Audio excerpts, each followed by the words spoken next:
All right, look, I know I say this a lot, especially recently, but today we got something kind of special for you.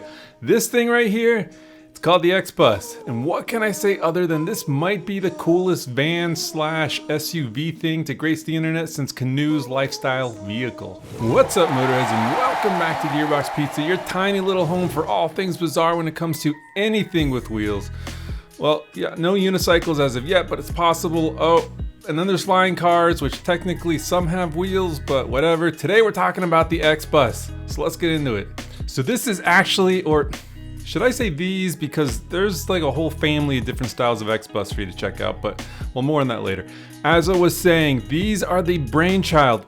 I guess I have to say brain children now, right? Anyway, these come to us from this German electric quadricycle maker called Electric Brands. Anyway, these guys have been in the news a lot lately, specifically because they've premiered yet another version of the XBus. This one, probably the most exciting flavor yet, and I'm talking about the camper, which is still very much based off the regular XBus, but this fella's got some special. There's a pop-up roof that's nice for those of us tall enough to play some serious middle school basketball, and out back, well, it seems to extend outward to give that bed a little bit more space, and yeah, there's also a roof rack. Also, and according to their website, there's a space-saving kitchen with a sink. There's a little fridge and a hot plate to go along with a bed big enough for 2 adults, provided you're not like a walking stereotype of, well, let's just say, I don't know, the husky American. Anyway, so this thing is sort of designed with modularity in mind, and that's sort of why there's so many different versions or flavors being offered, which is pretty cool. Oh, and all of these are going to be offered with the standard road-going chassis, but there's going to be an optional off-road chassis. Now, I'm not exactly sure what you get with the optional off-road pack, but judging from the photos, you'll notice that this fella is lifted a bit, and then there's a different, beefier wheel and tire pack. I'd also assume that there's been some upgrades to the suspension, but I'm gonna have to confirm that later. Alright, so why don't we take a look at some of the pre-configured optional versions. Now, as far as I can tell, all these more or less have the same battery and motor options, and we'll get into that shortly. So the big differences here are mostly about layout and body style. So there's the base model, which more or less looks to be like a blank canvas, and I love the fact that they're offering a version like this. I mean, all too often, when you're gonna end up doing some serious customization to a vehicle, you're sort of just stuck buying way more than you need. I mean, a lot of money wasted when you're just gonna tear out an interior or something. So good on you fellas. I really wish more manufacturers offered something like this. And on a side note, I really can't wait to see what the aftermarket scene is gonna come up with here. Next, there's the pickup version. And yeah, look, it's pretty straightforward. It's pretty much the base version with the bed bolted on. Simple, but pretty cool. And I could see this thing with the off-road package being like a seriously cool work truck sort of thing. And then there's the pickup bus, which is this proportionately sort of bizarre extended cab thing, and by bizarre, I sort of mean awesome. And just from a pure aesthetic point of view, I just sort of love this layout, and I'm not even really sure why, just sort of digging this thing. Oh, and check this out. It's a version of the pickup bus, but it's a convertible, and appropriately named the Cabrio. Yeah, look, just so much to love here, and if I'm being honest, this might actually be my favorite. I mean, I don't know, an electric snub-nosed little 4x4 lifted van thing with a pickup bed out back with a convertible top? Dude, I mean, this thing is just way too nuts not to love. I mean, seriously, I can't really think of anything else like this on the market, sort of period, right? And then we've got the camper, which we've sort of already talked about. Yeah, look, this might end up being something really special. Again, the van life crowd here they just might lose their minds over this thing. And then, well, there's the original bus. Yep, it's cool. It's the one that started it all. It might even be the one that most people want. I mean, process of elimination, right? You may not want or need a camper. That's cool. You may not even want a pickup, long or short bed. I mean, that's also cool. And you may not want a convertible, so you get the bus. You get the bus and you're happy. Okay, and then there's the box. Look, not much to say here. Yeah, it's a commercial version that just kind of looks mega boring next to the Cabrio, but that's okay. That's all right. Oh, and look, before I forget, let's talk about size. And yeah, it's true. Apparently it matters. Anyway, this thing has an absolutely tiny footprint, but because of its almost perfectly rectangular body, it really makes the most out of every single inch. So how small is this turkey, you ask? All right, so it's a touch over 155 inches in length. And yeah, look, that's a little arbitrary. So let me give you something to compare this to. All right, what if I told you that this thing's length is shorter than a Mini Cooper Countryman? Yeah? I guess you could see it, right? Now what if I told you it was actually shorter than a regular Mini? The little one. Yeah, look, don't believe me, so check it out. The Mini comes in at 158.5 inches. That's crazy.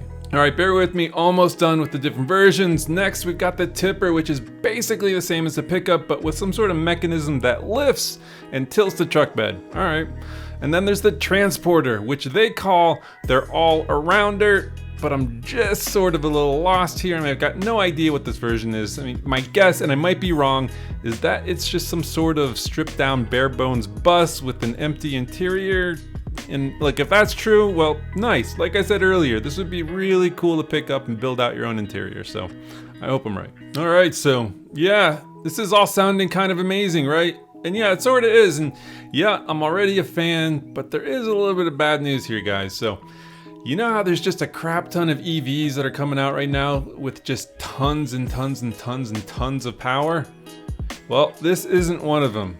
And we're gonna go over some specs, but look, to be honest here, take some of these numbers with a grain of salt, as I think there's some nutty optimism happening, but hey, I'm wrong all the time, so keep that in mind. All right, so let's talk pricing for a second. And all the pricing we talk about is gonna be based off the euro for the time being, but the exchange rate is pretty much spot on even with the American dollar right now, so that makes things pretty easy. And here is where we just kind of have an avalanche of good news, so buckle up. Now get this, on the low end, the base version starts at $17,500. The pickup starts at $18,400, and the pickup bus starts at $20,500. And even the camper starts at under 30 grand. Oh, and one thing to note is that, well, if you offer the off-road pack, it's just gonna set you back a couple grand. Not too bad.